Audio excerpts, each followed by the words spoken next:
Thanks again for inviting me. Hello, everybody. I saw a couple familiar faces on the list. Good to see you virtually.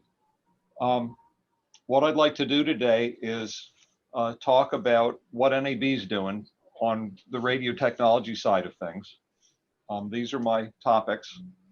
Um, I should have almost enough time to talk about all this, Conrad. So, okay, very good. I will. I'm just going to stop for a moment, though, and because I can jump around here, and I, I don't know that anyone will speak up, but I'm just wondering if there's any topic you see on this list in particular that you're more interested in than the others. I think you've got enough time to take us through them all. Okay, yeah, I'll just push through it then. Talk about, first off, like I said, I know some of you, and I'm sure most, if not all of you, are familiar with NAB. So I won't dwell on this for too much, just saying a couple things. Of course, the shows that we normally have in New York was a virtual show this year. We have a radio show which was virtual, which was going to be in Nashville. And then, way back in April, the spring show was canceled. And now we've decided to hold that spring show in the fall next year because clearly it was going to be a challenge to get people to travel to Las Vegas in April. So this is our current plan. I just read this morning in the trade press that AES has decided to co-locate with NAB in 2021 in Vegas. So there will be an AES show there at the same time. David Bialik, I saw you were on the call today. What do you know about that? Anything?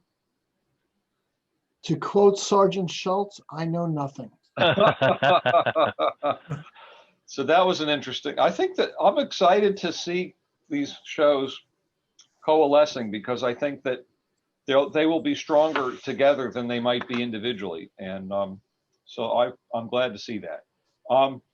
So for those of you who don't know me, I work in the technology department. I've been here for over 25 years now. Sounds like a long time, feels like a long time. These are some of the areas that I work in. I've been doing digital radio testing. I think some of the coolest stuff I've done as an NAB employee has been the all digital AM test program that we did a couple of years ago. And we continue to work on those sorts of things. Our other departments, I'm going to be talking today most about what our technology department is doing in radio. I just wanted to mention, though, very briefly, the other departments are also very involved in radio. Our industry affairs department, they manage our membership. They have some shows that they take care of. We have a research department, research as in audience research. We manage a committee on local radio measurement that this is a group of industry professionals who get together and talk about ratings measurement and that sort of thing. Our GR department has, for a long time now, over a decade, I'm sure, has to spend time every Congress reconvenes every 2 years. Every 2 years, they have to start from scratch and make Congress aware of the fact that radio wants to keep its performance rights exemption for over-the-air broadcasting. So this is a very important issue. And this is something that our GR department takes care of. This is a website they have where they every last I don't know how many Congresses they've been able to sign up enough support for this broadcaster position that nothing has changed, for the worse. And this is just recently. It was nice to know that we've had as much of a financial hit, perhaps more, than other organizations with the loss of our trade shows. Which are incredibly important to our bottom line. And just recently our board met, they unanimously agreed to pay some more dues to help compensate for that. So that was nice to see that the board values what we're doing enough to even, pay more for it. So enough of the other departments. Let me talk about technology department, what we're doing. I'm sure much of this will seem familiar to you. The National Radio Systems Committee is hopefully a familiar entity. NAB co-sponsors that with the Consumer Technology Association. We have an internal committee called the NAB Radio Technology Committee. Conrad made brief mention of that a few minutes ago, because we actually have a meeting today as well. This is a meeting, this is a group comprised of technical executives from NAB member companies, and we do a lot of interesting stuff. We rely on them to help guide us in some of our work. I have another slide on that in a second, and we're going to talk about some specific projects. And then last but not least, there's Pilot, which is our innovation initiative, formerly NAB Labs. So I think I've covered most of what's on these next slides. The NRSC meets at the trade shows, and of course, we met at CES in January, but that was it. Since then, it's all been virtual. Pilot is pretty exciting initiative. John Clark is our executive director.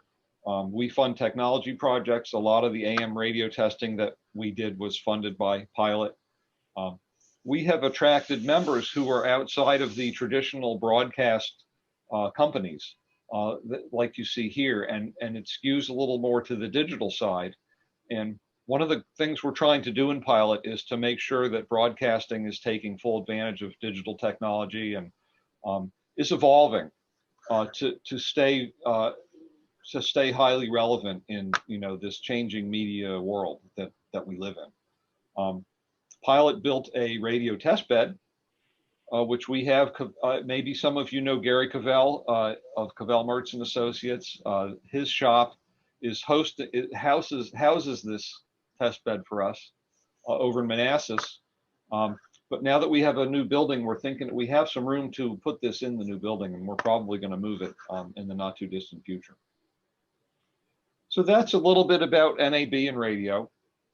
Let me get into some of the technical topics.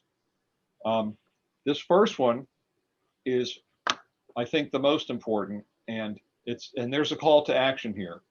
I want to start off by just sharing some of these press releases, which you may have seen, regarding the actual arrival of hybrid radios here in the US. We've been talking about hybrid radio for years.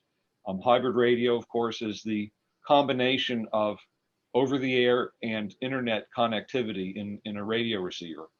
Audi is the first automaker to bring cars with hybrid radios in them to the US that support what's called service following, which is where if you're driving away from a station and the signal becomes too weak to use, this receiver can switch to a streaming audio version of that station, assuming that the station is streaming, and they most likely are, and they've made the proper information available to the receiver. And that's what I'm going to talk about in a minute, is how you do that. More recently, Mercedes came out with an announcement about supporting, about using the Xperi DTS connected radio product, which is any of you who've been to a radio show or an NAB show over the last couple of years have no doubt seen this technology demonstrated. This is the first example, excuse me, of a manufacturer who's actually now said they're using it, and it's here, and it's in the S-Class Mercedes vehicles.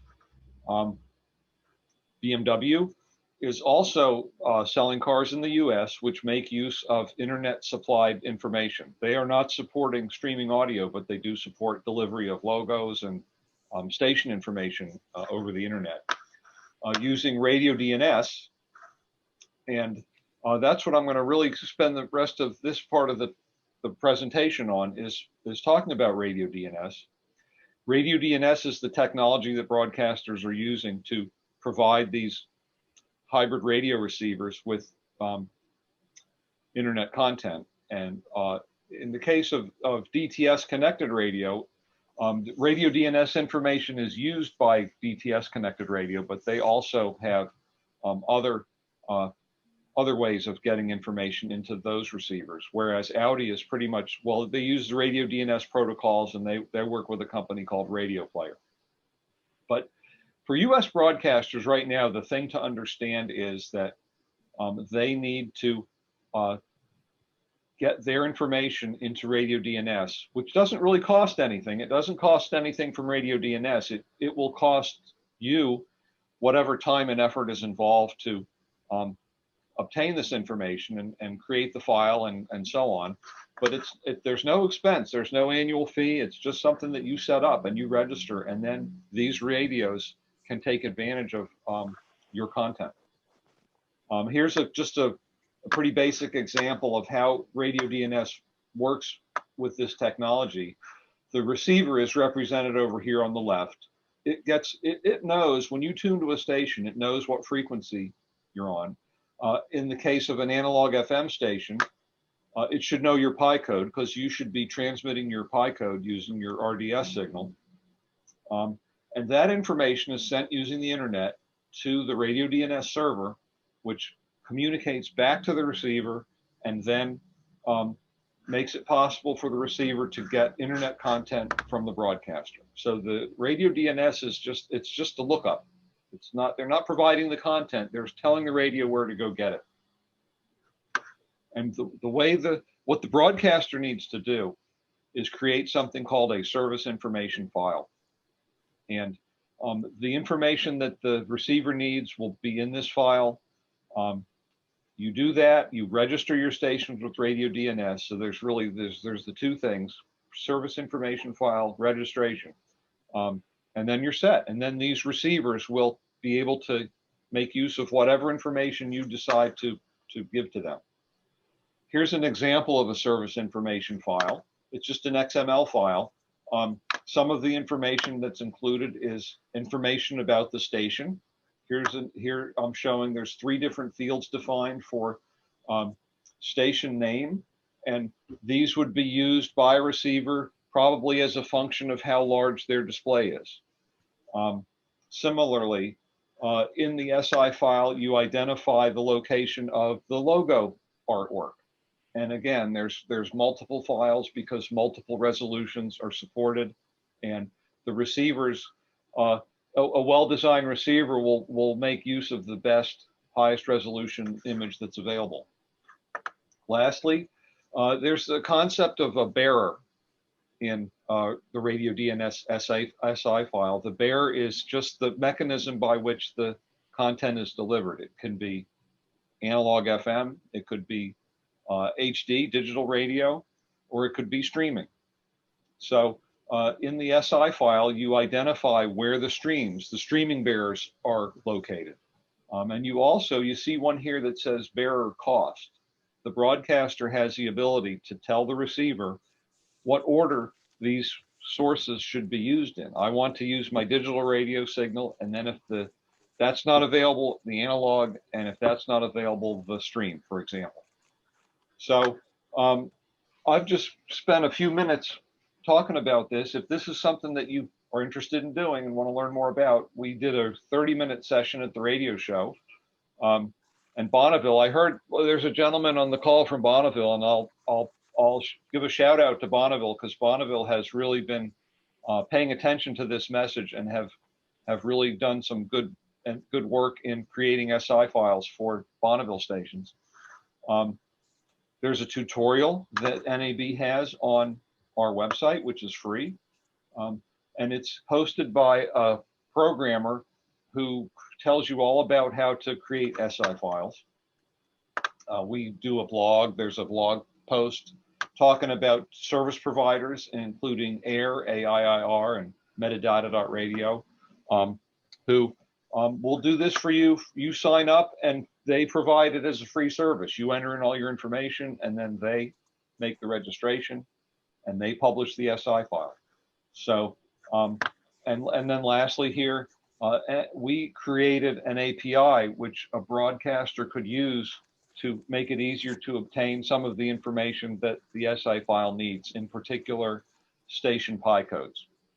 And this is something that you can contact me, and it's on our pilot webpage if that's something that you might find helpful.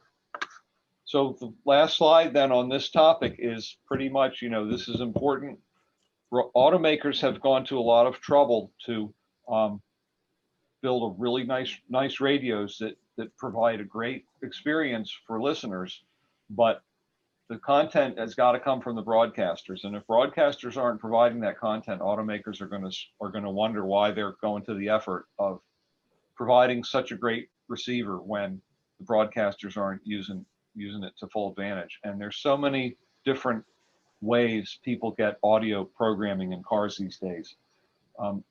Surely broadcasters don't want to be in that position. So I encourage you all to do this. That's the call to action. So I'll just stop talking for a second, Conrad, to see if anybody wants to ask a question. Yeah, I'd like to ask a question. Go ahead, David. So with hybrid radio, you'll be switching between the over-the-air and the stream. Yet streaming and over-the-air have different parameters, especially in loudness. Yeah. How will the radios compensate for the different loudness levels and so forth? I can't answer that. I can tell you that some radios, like the Audi, they do a time alignment, because there's also going to be an alignment, issue. And when the Audi radio tunes into a station, it immediately looks for the stream and measures the delay between the over-the-air signal and the stream, and it imperceptibly delays the over-the-air to match the stream, so that should they need to switch, you don't notice, a jump in the program. But I don't know about the level. That's a good question. I'll have to look into that. And what about coverage? Let's say a station is running sports that's not allowed to be streamed or something. So Yep. There's different programming. How is the radio going to deal with that? So there's a couple ways. That's a situation that I've heard people talk about a lot, and there's a number of ways to address it. The RadioDNS standards provide sufficient flexibility so that a broadcaster can identify a particular program cannot be streamed. So it's too hard for me to go into the detail on that right now, but suffice it to say that that's a widely discussed use case, and it's well covered by the standards.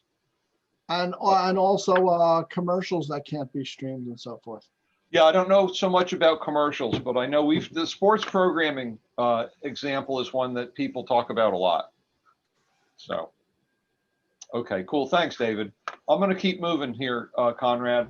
And the next topic I want to talk about is all digital AM. It's something that has been in the news lately. You probably know that the FCC authorized all digital AM back in late October. Prior to their authorization, broadcasters could broadcast it, but they needed an experimental authority to do it. And back in 2018, WWFD, the Hubbard station in Frederick, Maryland, obtained experimental authorization and went on the air back in July of 2018. One of the things we always talk about when we're talking about all digital AM is how it's been designed into all the receivers that have ever been produced. So you've heard the statistic probably about how 70 million HD radios have been sold now, mostly in cars. They should all be able to receive an all digital AM signal. And here's some examples. This was the screen on a 2013 Ford Expedition. And WWFD is the 820 kilohertz. That's the all digital signal. Here's a receiver in a more modern car. You see there's some album art there. That's actually being provided within the vehicle using a in-vehicle database. That's not uncommon. Many car makers do that now. Here's another car, a Toyota Highlander. And then lastly, here's an Audi, 2018 Audi. And again, the Audi has the in-vehicle database. So all digital AM is a pretty big deal. It looks great. It gives AM all the most popular metadata features that other services have, and it sounds better. So it's pretty interesting. This is a map showing the 9 locations that NAB did tests of all digital AM at over the course of about a 2-year time span. That was very important because there weren't a lot of engineering studies or test results on how this system worked until the NAB program. And having these was an integral part of getting the FCC to authorize the service. Just for those of you who don't know, I'll just real quick run through these diagrams showing the spectrum of, this is all analog AM. This is the hybrid AM iBox signal, which has not been very popular with broadcasters. You notice how wide it is. It's plus or minus 15 kilohertz. And that's a problem. That creates interference with their neighbors and so on. The all digital signal is more compact. And a broadcaster can either broadcast the inner part called the core, or the inner and the outer part, which is the outer part's called the extended portion of the signal. So this is what the all digital signal looks like. So as of right now, the 2 stations are authorized to transmit all digital. WWFD is one. This call sign of the other one, it's escaping me because I'm having a brain freeze here. We'll talk about it in a second. It's in Fort Wayne, Indiana. And of course, well, in both cases, both of these stations have FM translators, which is helpful because when they switch to all digital, people with analog radios can't get it. But if they're within the coverage area of the station's FM translator, they can still receive the signal even though they don't have an HD radio receiver. So a couple highlights of the report and order, which was adopted last month. And it hasn't, once this is published in the Federal Register, then 30 days after that, it becomes effective. So any broadcaster wanting to use all digital today would still need an experimental authorization, but in the very near future, that won't be the case. So the report and order was very favorable, I would say. It really does pretty much what we were all hoping it would do. Something we hadn't contemplated, but which I think makes sense, is they're requiring a 30-day waiting period. And during that time, they're encouraging you to notify listeners, notify adjacent channel stations that this change is coming. So a couple more slides about all digital AM here showing some of the station performance. This station in Frederick is just it's a great performing station. Dave Colasar is an engineer at Hubbard who has been responsible for most of this happening, and if you ever talk to him, he'll tell you how happy he is with the technology. We're still doing tests there. We've started to do some electric vehicle testing because many automakers who make all electric vehicles are not putting AM radios in them because the AM radio picks up all the electrical noise from the motors. But the all digital AM signal is more robust. And what we're trying to do is collect some data to show that all digital AM could work okay in electric cars. And then we'd be in a position to tell automakers, please, keep it in there. Don't take it out. Here's a picture of Dave and Russ Munchink. Maybe some of you know Russ. He works for Xperi, out in their COVID test vehicle. And this is an example of some of the data they take. The green part of the test run here is where that inner portion of the all digital signal and the outer, I'm sorry, both the inner and the outer were received. And then as you get farther away, the receiver loses lock on that outer portion, which was lower level. And you still get the core. And then eventually the receiver mutes when you've gone far away enough, because it's a digital system and there's no analog fallback. So this is the test run done in an internal combustion engine vehicle. And what we're doing is we're doing these same routes using all electric cars to see how their performance compares. And those results aren't ready to be released yet. We've only got preliminary results right now. I'm going to stop there, though. And Conrad, my understanding is that you've had some experience receiving WWFD in your Tesla. Is that correct? I have. So would you like to say anything about that? Yeah, just a couple of comments. So this map, we drove the signal from Harrisburg, which is at the very top, down into Frederick and met with Dave and Russ. And then from there, I drove down to Washington, D.C. And everywhere you see that it's green on those roads, we were able to get a solid, completely, rock solid signal.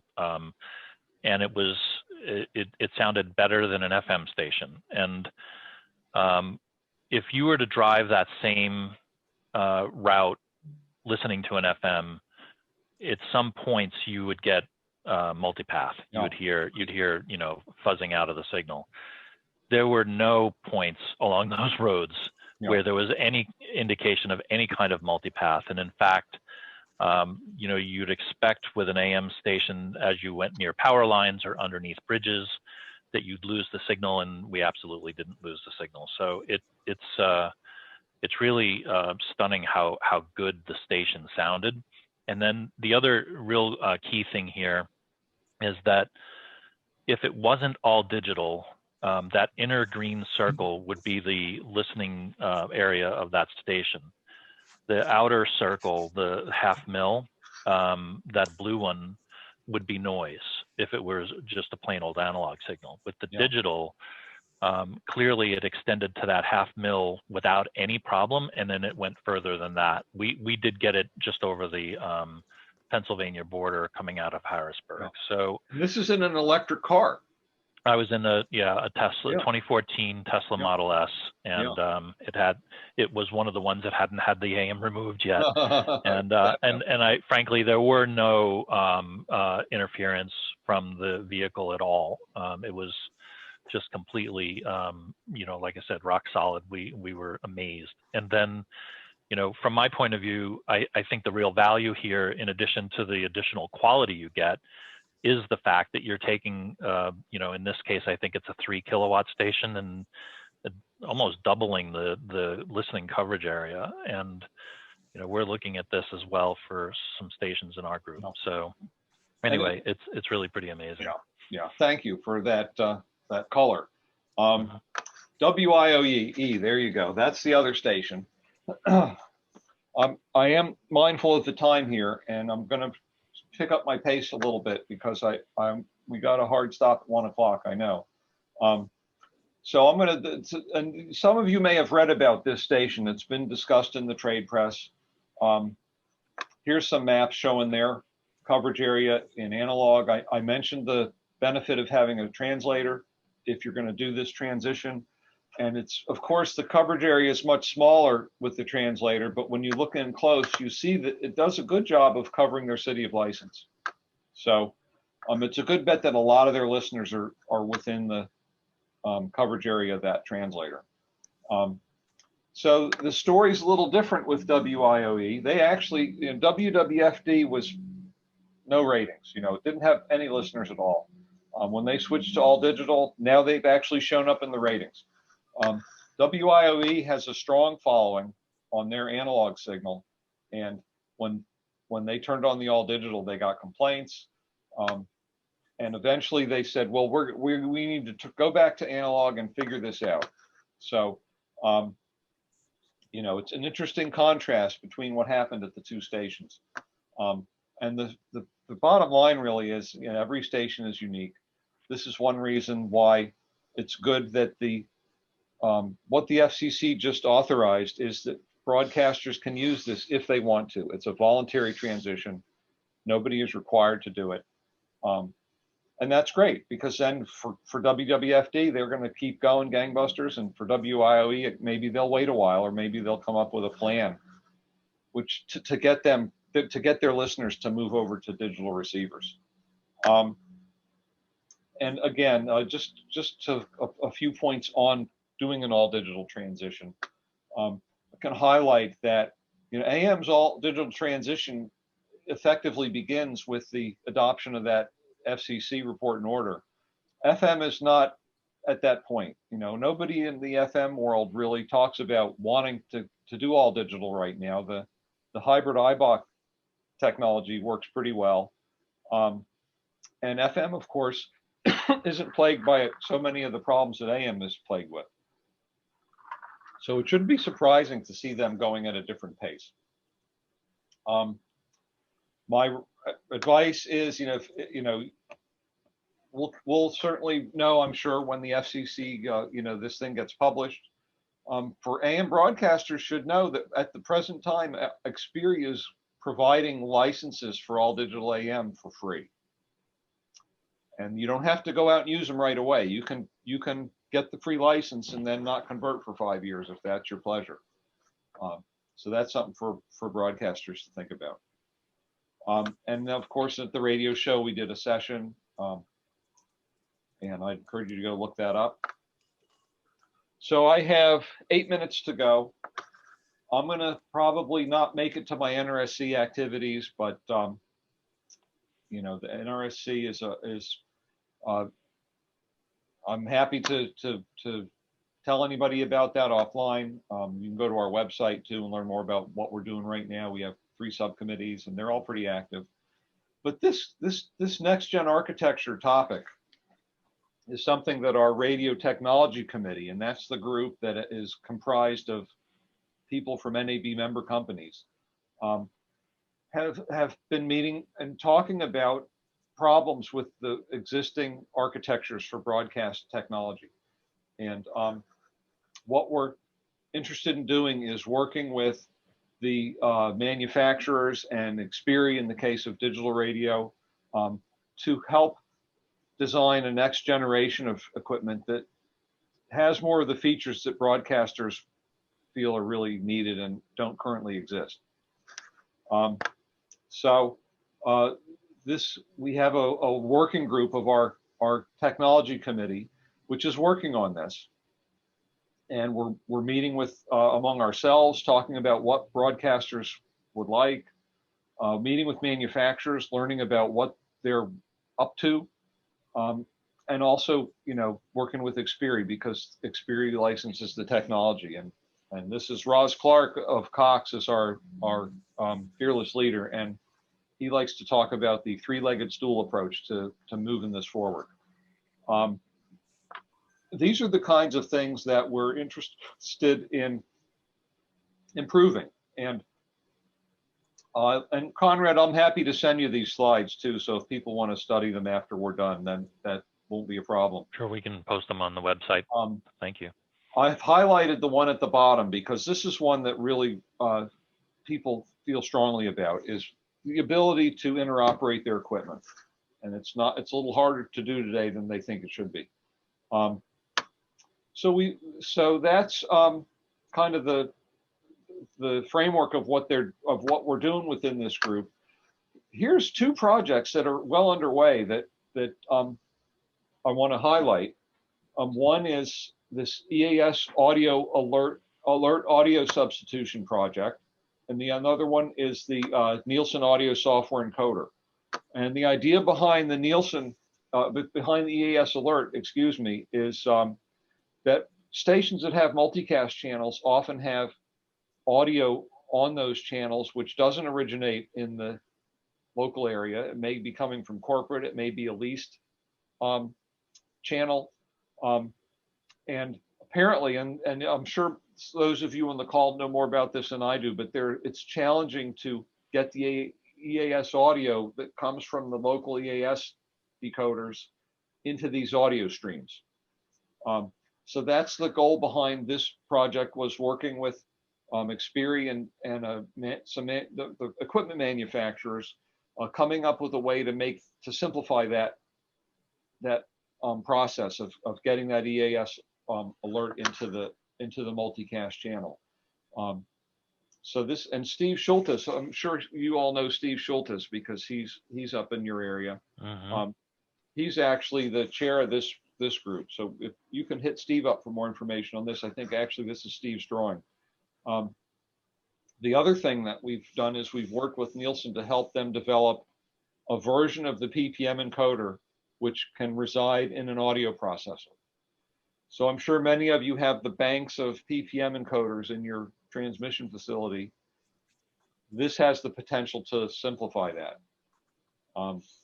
And then, of course, once you've got it in an audio processor, it's not too great of a leap to imagine that it would be cloud-based. So these are things that our Next Gen Architecture group has worked on. I'm going to just do something here. I'm going to stop there because I'm pretty much out of time. Well, I think if you can just talk about what the NRSC is, that you know, it's the partnership between us and Sure. is CES. I'll just jump to that NRSC slide real quick here, Yeah. Conrad, and let me see here. Just so folks know what resume share. There we go. So this is our NRSC. This is, again, co-sponsored by NAB and CTA. Anybody except members of the press can join. So any of you on the call would be welcome to participate in the NRSC. Here's Steve Schultes again. You can see he's also active in the NRSC. What we do is, you know, we write standards and guidelines. And we have a web page, nrscstandards.org. These are all available free of charge on that website.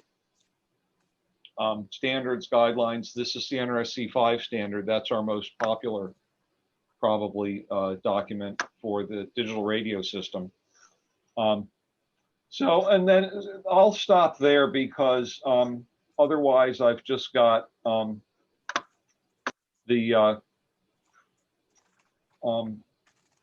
what each committee is doing. Okay. Well, what we can do, you know, if you provide the slides, Yeah. we can get that up there as well. So I'll stop. We got a couple minutes here. I want to thank you. You know, I'm going to just take the liberty here, though, too, of recognizing John Lyons, because it's been almost a year now since he passed. And I would imagine that had a great impact on your chapter, because I have to believe that you all knew John, and he was more than likely active in your chapter. And I just wanted to offer my condolences to your group and once again recognize, you know, John and what a shock and what a loss it was that he left us a year ago. So that's it. Well, thanks again, Conrad. David. You know, that was incredibly educational. It was great to see all of the things NAB is involved in and the things that you're, you know, the lead on behalf of all of us. So thank you for making the time and putting together the presentation. We do My have pleasure, and you know, I'm happy to. Anybody wants to reach out to me afterwards, be happy to talk to you.